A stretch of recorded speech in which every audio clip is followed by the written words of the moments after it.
Welcome back, everyone. I'm so excited for our deep dive today because we're tackling something I know a lot of you struggle with. Yeah, Understanding a language, no problem.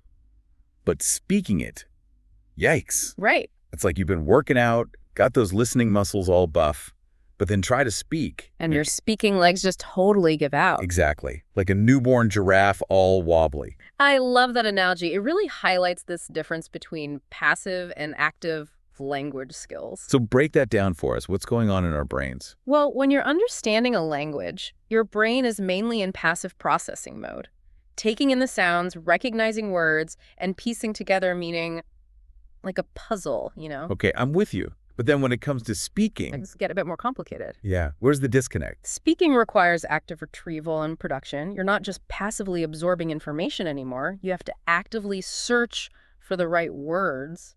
Remember those grammar rules, and then coordinate your muscles to actually produce the sounds. Oh, it's like a whole different workout. Exactly, and that's why simply listening to a language, even a lot, won't automatically make you fluent in speaking it. So it really is like hitting the gym. You can't skip leg day if you want to be strong all over. You got it. And that's where this idea of output forcing comes in. Output forcing. Sounds intense. It is, in a good way. Basically, by forcing yourself to speak, you're pushing your brain to actively retrieve and use all that language knowledge you've been passively absorbing. Makes sense. It's like, okay, brain, no more sitting on the sidelines. Time to get in the game. That's a great way to put it. And just like any workout, the more you practice speaking, the stronger those neural pathways become, making it easier and more natural over time. Okay, so we got to get off the bench and onto the field. Yeah. But speaking of getting in the game, I think we've all felt that fear of making mistakes when speaking a new language. Like spotlight's on you, and you just freeze up. Oh, tell me about it. That fear is so real. Right. I remember when I first started learning Italian, I was so focused on getting the grammar perfect that I sounded like a robot. I think we've all been there. But is being perfect really the goal? Honestly, no. In fact, making mistakes is actually essential for learning. Wait, really? So messing up is good? Think about it like this. When a baby's learning to walk, they stumble and fall constantly, right? But each attempt strengthens their muscles, and coordination language is similar. So those stumbles are like feedback, Yeah, helping our brains adjust. exactly. They're opportunities to learn and improve. So it's not about avoiding mistakes altogether. It's about embracing them as part of the process. Now you're getting it. That takes a lot of pressure off. It should. And you know what else? Even native speakers make mistakes all the time. Wait, seriously? I thought native speakers were like grammar gurus. We have our slip-ups, too. It's natural. We get so used to certain language patterns that sometimes we just blurt things out, even if they're not perfectly grammatical. Yeah, that makes me feel a bit better. It should, because the ultimate goal of speaking is to communicate, right? Not to be a grammar robot. So true. It's about connecting with people. Exactly. Most native speakers aren't sitting there judging every little mistake. They're much more interested in understanding your message and connecting with you as a person. So shift the focus from perfection to connection. Got it. And you know what's really cool? Most native speakers are actually super impressed and encouraging when someone tries to learn their language. Oh, absolutely. I've experienced that firsthand. People are generally way more forgiving than we give them credit for. It's like they appreciate the effort. It shows you care and that you're willing to step outside your comfort zone to connect with their culture. That's such a powerful point. It's about building bridges, not walls. Exactly. I love that. It's not about being perfect. It's about being human. Couldn't have said it better myself. It really is about that human connection, isn't it? Yeah, those little imperfections, they make us relatable. Exactly. It's like, hey, I'm not perfect either. And it shows we're all learning and growing together. Think about it. If someone was speaking your language, but struggling a bit, would you judge them harshly? No way. I'd Yeah. totally be cheering them on. Right. You'd appreciate the effort.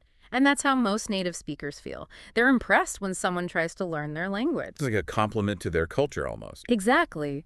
It shows respect and a willingness to connect. So it's really about recognizing that shared human experience, that desire to connect despite any language barriers. And that's the beautiful thing about language learning. It's about opening ourselves up to new ways of thinking and new perspectives. It's like gaining a whole new lens through which to see the world. Okay, so we've talked about why it's important to overcome that fear. But let's get practical.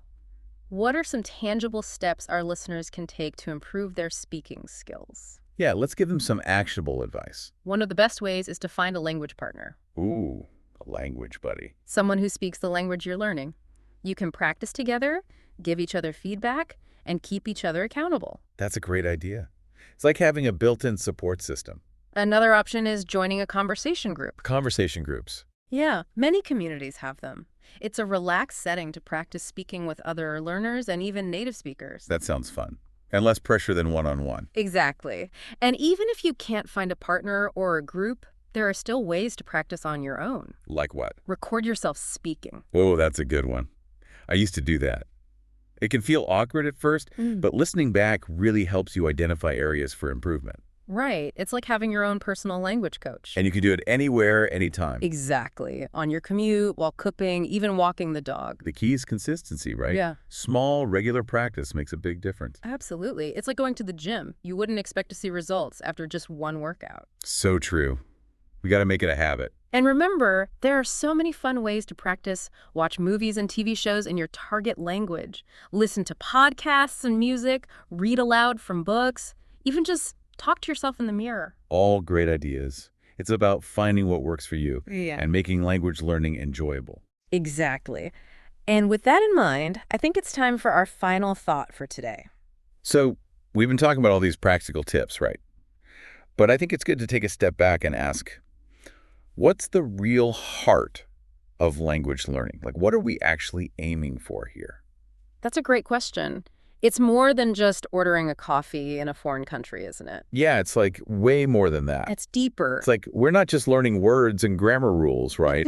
Yeah. We're opening up this whole new world, like new cultures, new perspectives, new ways of thinking. Exactly. It's like getting a new lens to see the world through. Totally. Language is so connected to culture, history, how people see the world. It's all intertwined. Right. When you learn a language, you're not just memorizing vocabulary. You're gaining insight into a whole different way of life. And when you can actually speak that language, you can engage with that culture on a much deeper level. It's like you're not just observing anymore. You're participating. You're part of the conversation. Exactly. You're connecting, sharing stories. It's real. It's about moving beyond just, basic transactions. It's about real human connection. Building bridges. Exactly. Understanding and empathy across cultures. That's where the magic is, I think. Yeah, it's not just about ordering that coffee. It's about chatting with the barista, learning about their life, finding that shared human experience. Absolutely. And it's something really inspiring, It's not just about the skill itself. It's about becoming a more well-rounded person, more empathetic, more understanding. Love that. It's about recognizing those connections we all share, even with our differences. Beautifully said. So for our listeners who are feeling inspired, what's one small step they can take today to start practicing? Well, it doesn't have to be huge. Maybe find a language partner online, schedule a quick chat, or even just record yourself reading something short in the language you're learning. Just take that first step. Yeah, any step. The important thing is to start. And remember, every time you speak, you're not just practicing a language, right? You're pushing yourself outside your comfort zone. You're making connections. You're opening yourself up to a world of possibilities. Expanding your world. So embrace the journey, Don't be afraid of stumbling. Celebrate the little wins. Keep speaking your way to fluency. Amazing advice. A huge thank you to our expert for joining us today and sharing all these insights. My pleasure. And to everyone listening, thank you for joining us on this deep dive. We hope you feel inspired to keep learning, keep connecting, and keep expanding your world. We're confident you can do it.